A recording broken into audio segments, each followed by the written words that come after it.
When you don't eat enough carbohydrates, you force your body to burn more fat. However, this rise in fat burning is often misconstrued as a greater rate of net fat mass reduction on the body. But that ignores the fact that on a ketogenic diet, your fat intake shoots up as well. The question is, what happens to your overall body fat balance? You can't empty a tub by widening the drain if you're cranking up the faucet at the same time.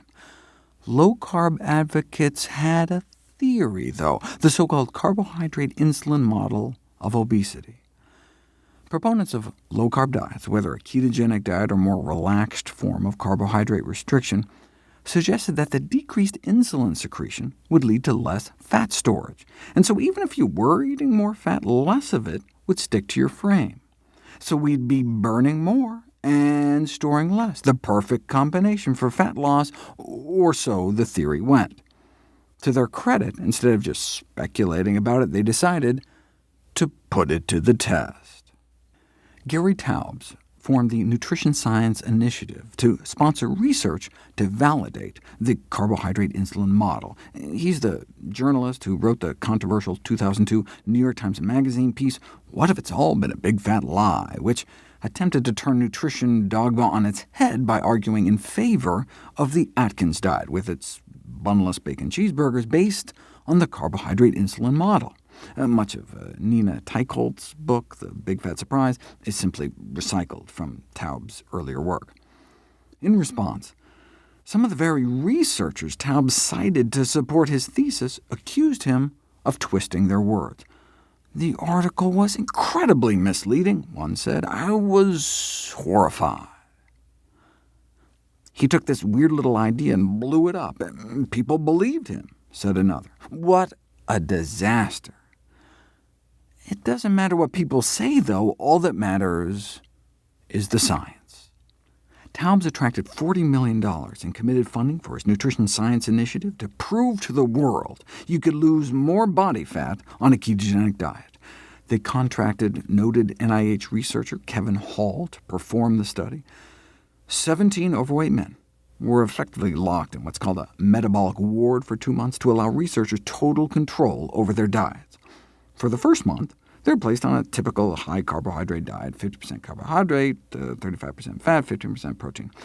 And then they were switched to a low-carb ketogenic diet, only 5% calories from carbohydrate, 80% fat, for the second month. Now, both diets had the same number of daily calories.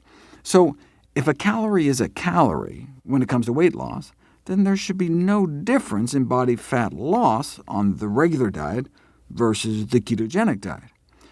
If Taubes was right, though, if fat calories were somehow less fattening, then body fat loss would become accelerated.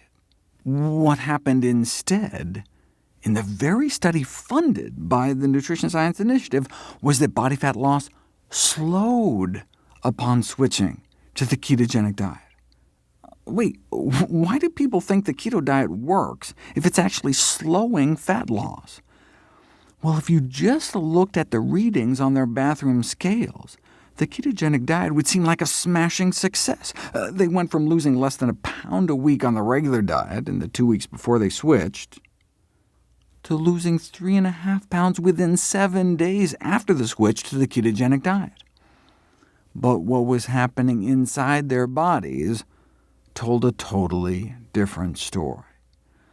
Their rate of body fat loss was slowed by more than half. So most of what they were losing was just water weight. The reason they started burning less fat on a ketogenic diet was presumed to be because without the preferred fuel, carbohydrates, their body started burning more of its own protein. And that's exactly what happened. Switching to a ketogenic diet made them lose less fat mass and more fat-free mass. They lost more lean mass. That may help explain why the leg muscles of CrossFit trainees placed on a ketogenic diet may shrink as much as 8%. The vastus lateralis is your biggest quads muscle in your leg, shrunk in thickness by 8% on a ketogenic diet. Yes, the study subjects started burning more fat on the ketogenic diet, but they were also eating so much more fat on the keto diet that they ended up retaining more fat in their body despite the lower insulin levels. This is diametrically opposite to what the keto crowd predicted, and this from the guy they paid to support their theory. In science speak, the carbohydrate insulin model failed experimental interrogation. In light of this experimental falsification of the low-carb theory, the Nutrition Science Initiative effectively collapsed. But based on their tax returns, not before Taubes and his co-founder personally pocketed millions of dollars in compensation.